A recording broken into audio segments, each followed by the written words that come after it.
ঈশ্বর মানুষকে তৈরি করেছে নাকি মানুষ নিজেই ঈশ্বরের স্রষ্টা? ইউভাল নোয়াহ হারারি বলেন, ঈশ্বরের ধারণা তৈরি হয়েছিল আনুমানিক ৭০,০০০ বছর পূর্বে, যখন মানুষ গল্প বলতে শুরু করেছিল। কিন্তু টেরর অরিজিন থিওরি বলছে ঈশ্বরের প্রতি আতঙ্ক তৈরি হয় মানুষের মস্তিষ্কের থ্রেট ডিটেকশন সার্কিট থেকে।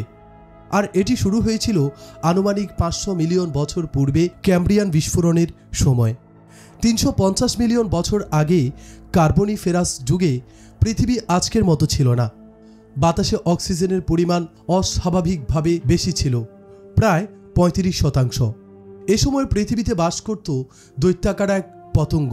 আমরা তার মস্তিষ্কেও আতঙ্ক ও অনিশ্চয়তা দেখতে পাই, কারণ তাকে আরও উচ্চতর শিকারীর সাথে যুদ্ধ করতে হয়েছিল, যে ছিল তাদের চোখে ঈশ্বর। বিজ্ঞানীরা এমন ১০,০০০ পতঙ্গের ফসিল রেকর্ড স্টাডি করে জানায় কোনো এক প্রাকৃতিক দুর্যোগ তাদের আকস্মিক ধ্বংস করে দিয়েছিল। বিলিয়ন বিলিয়ন বছর ধরে পৃথিবীতে ধূমকেতু ও গ্রহাণু আঘাত করছে। এ পর্যন্ত পৃথিবীতে প্রায় ৫ বার ভয়ানক গণবিলুপ্তি সংঘটিত হয়েছে। প্রতি ২৬ মিলিয়ন বছর পর পর এই গণবিলুপ্তি পুনরাবৃত্তি হয়। পৃথিবী এত অসংখ্য বার মহাজাগতিক বিপর্যয়ের সম্মুখীন হয়েছিল যে পৃথিবীর ৯৯% জীবন প্রাকৃতিক দুর্যোগে বিলুপ্ত হয়ে যায়। এই জন্য পৃথিবীর প্রায় প্রতিটি প্রাণীর ভেতর এক অদৃশ্য আতঙ্ক ও ভয় কাজ করে।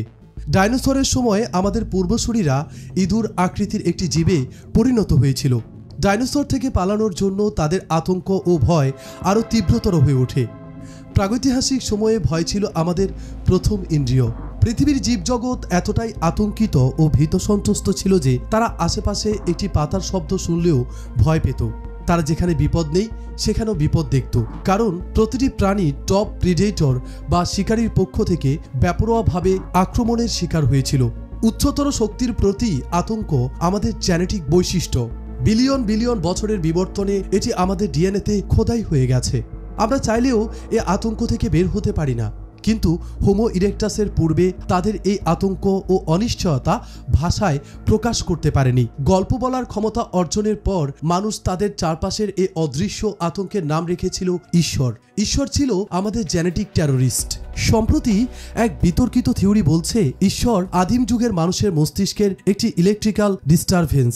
আদিম যুগে যেসব মানুষ অ্যাপিলেপসি ও সিজোফ্রেনিয়া আক্রান্ত ছিল তাদের মস্তিষ্কে এক প্রকার গড ডিলুশন তৈরি হতো। তারা তাদের চারপাশে বিভিন্ন সুপার ন্যাচারাল সত্তা দেখত। কখনো বা তারা দেখত তাদের দেহ ফেটে তাদের আত্মা শূন্যে ভেসে বেড়াচ্ছে, যেটাকে বলে আউট অফ বডি এক্সপেরিয়েন্স। আদিম মানুষ নিউরোসায়েন্স জানতো না, তাই তারা তাদের মস্তিষ্কের এইসব ডিলুশনকে ঈশ্বর বলে প্রচার করেছিল, আর সমাজ তাদের নাম রেখেছিল প্রফেট। আধুনিক নিউরোসায়েন্স বলছে যেসব মানুষের কাছে ঈশ্বরের বার্তা এসেছিল তারা ছিল এক একজন সিজোফ্রেনিয়া রোগী। ইউভাল হারারি বলেছিলেন, ধর্মের বিবর্তনের পেছনে সবচেয়ে শক্তিশালী কারণ ছিল আগুনের আবিষ্কার। আর পৃথিবীতে প্রথম আগুন আবিষ্কার করেছিল আমাদের পূর্বসূরি হোমো হ্যাবিলিস।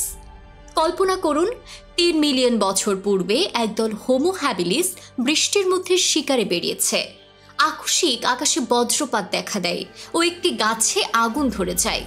এভাবে আমাদের পূর্বসূরিরা প্রথম আগুনের দেখা পায়। হোমো হ্যাবিলিস আগুন আবিষ্কার করলেও তারা আগুন নিয়ন্ত্রণ করতে পারেনি, কারণ তাদের মস্তিষ্ক আকারে অনেক ছোট ছিল।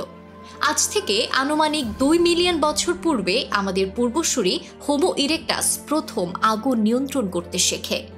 আগুন নিয়ন্ত্রণ করার ক্ষমতা অর্জন করার পর তারা জঙ্গলে আগুন লাগিয়ে দেয়, পশু হত্যা করে ও তাদের মাংস পুড়িয়ে খায়। আগুন তাদের খাদ্য শৃঙ্খলের গড প্রিডেটরে পরিণত করেছিল।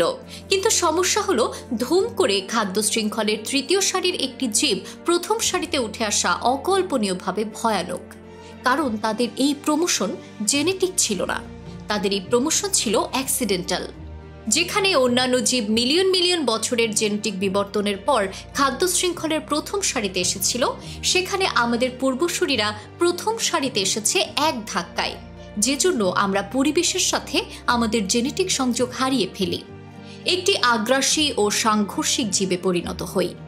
মানুষ নিজেই হয়ে যায় এক একটি বিপজ্জনক ডাইনোসর।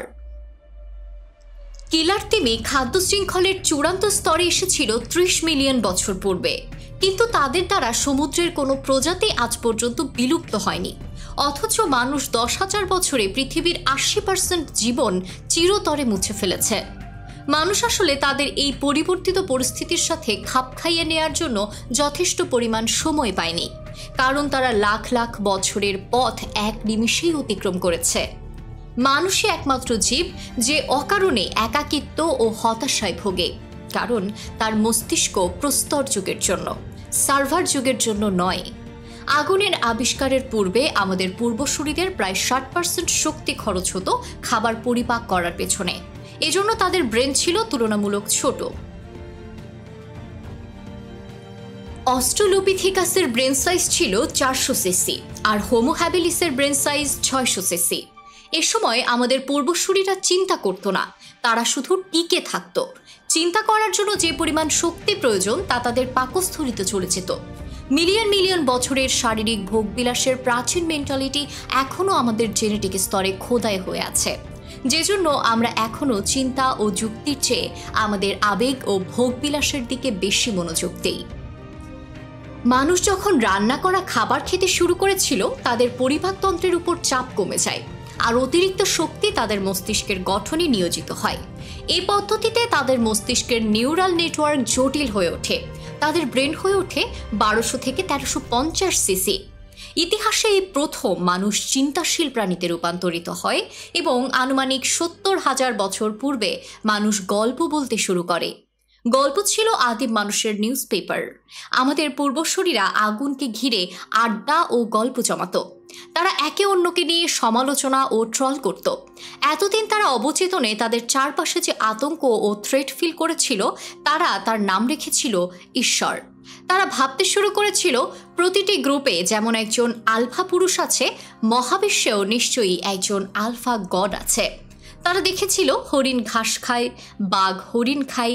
তারা ভাবতে শুরু করেছিল হয়তো এর চেয়েও বড় কোনো প্রিডেটর বা শিকারী আছে, যারা মহাবিশ্বের সর্বত্র ছড়িয়ে আছে, আর এখান থেকে জন্ম নেয় অসংখ্য দেবদেবতার ধারণা। তাদের এই ধারণা বিকাশের পেছনে একটি শক্তিশালী কারণ ছিল ভাইরাস ও ব্যাকটেরিয়া। আদিম যুগে কোনো মাইক্রোস্কোপ ছিল না, তাই তারা জানতো না কেন তারা অদৃশ্য জীবাণু দ্বারা সংক্রমিত হয়। মনে করুন আপনি একটি জঙ্গলে প্রবেশ করলেন।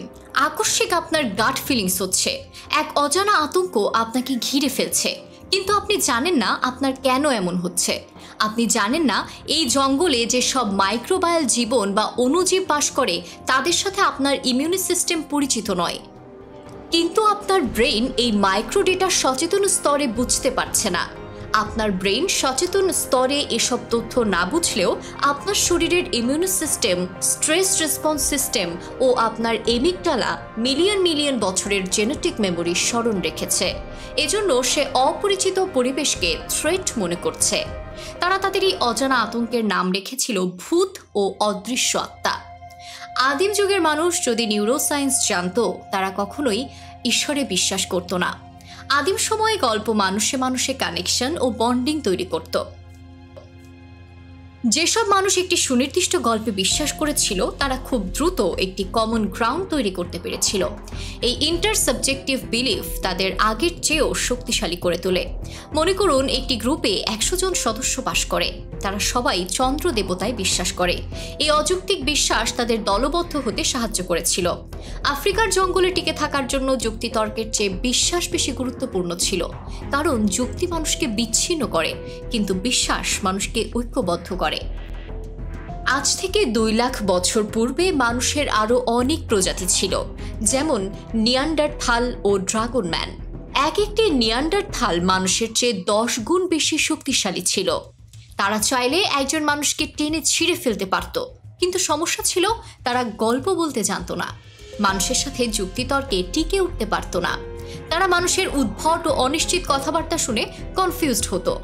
একজন হোমোস্যাপিয়েন্সের যুক্তির কাছে একজন নিয়ান্ডারথাল ছিল নিতান্তই এক শিশু। নিয়ান্ডারথাল এত শক্তিশালী হওয়ার পরও তারা মানুষের সাথে যুদ্ধ করে টিকে উঠতে পারত না, কারণ হোমোস্যাপিয়েন্স একই গল্পে বিশ্বাস করত। একটা উদ্ভট, অবান্তর ও হাস্যকর গল্প তাদের মুহূর্তেই দলবদ্ধ করে ফেলত, যেজন্য চূড়ান্ত শক্তিশালী একটি নিয়ান্ডারথালও হোমোস্যাপিয়েন্সের দলবদ্ধ ক্ষমতার সামনে দাঁড়াতে পারত না। ধর্ম ছিল আদিম মানুষের তৈরি এমন একটি গল্প যা তাদের বাঘ ও সিংহের বিপক্ষে যুদ্ধ করতে সাহায্য করেছিল। প্রতিযোগী জীবদের পরাজিত করতে সাহায্য করেছিল।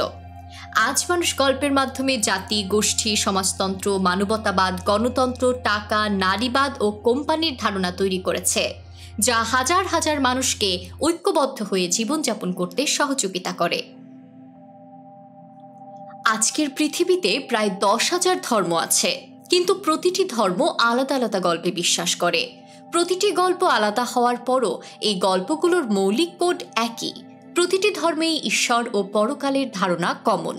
পৃথিবীর প্রতিটি মানুষ ভিন্ন ভিন্ন হলেও তারা একই জেনেটিক কোড শেয়ার করে।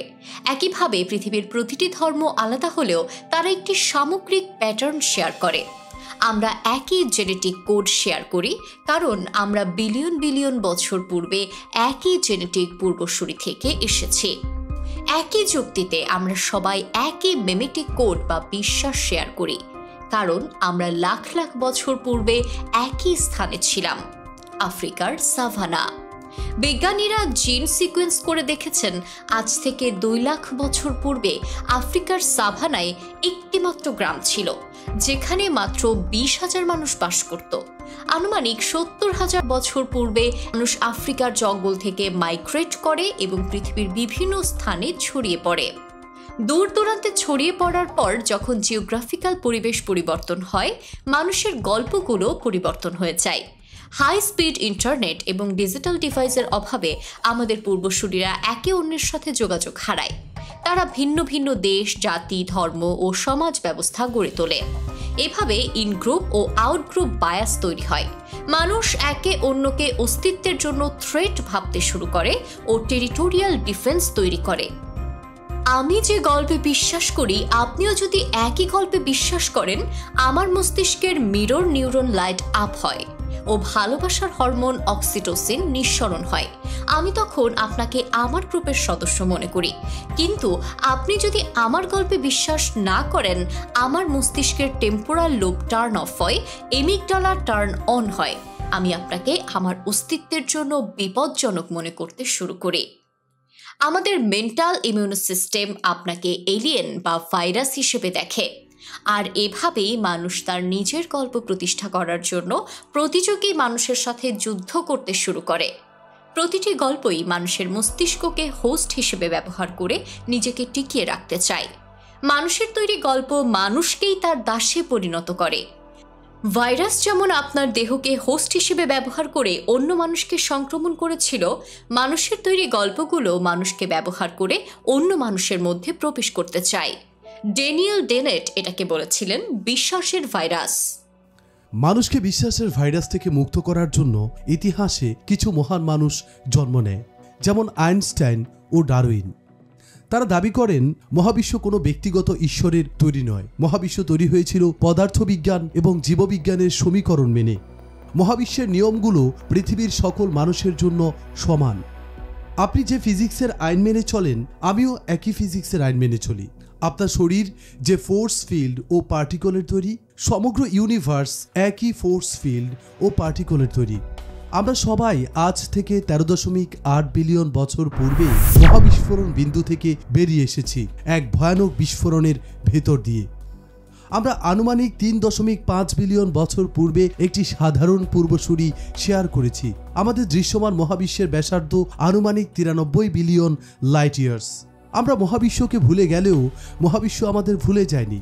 আমরা আকাশের নক্ষত্রকে ভুলে গেছি, কিন্তু প্রতি রাতে বিলিয়ন বিলিয়ন বছর অতীতের নক্ষত্র থেকে আমাদের চোখে আলো এসে প্রমাণ করে আমরা এক বিশাল মহাবিশ্বের অবিচ্ছেদ্য অংশ। তারা আমাদের দেখায় সত্য স্থানীয় নয়, সত্য বিশ্বজনীন। পৃথিবীর মানুষের জন্য কোটি কোটি ঈশ্বর দরকার নেই। আমরা একই মহাবিশ্বের সন্তান। আমরা একই হোম প্ল্যানেট শেয়ার করেছি। আমাদের জেনেটিক কোড একই। আমাদের সবচেয়ে বড় পরিচয় আমরা হোমো স্যাপিয়েন্স। আমাদের সবচেয়ে বড় সংকট আমরা বাস করি সার্ভার যুগে, কিন্তু আমাদের মস্তিষ্ক পড়ে আছে প্রস্তর যুগে। আমরা এখনো প্রস্তর যুগ থেকে বেরিয়ে আসতে পারিনি।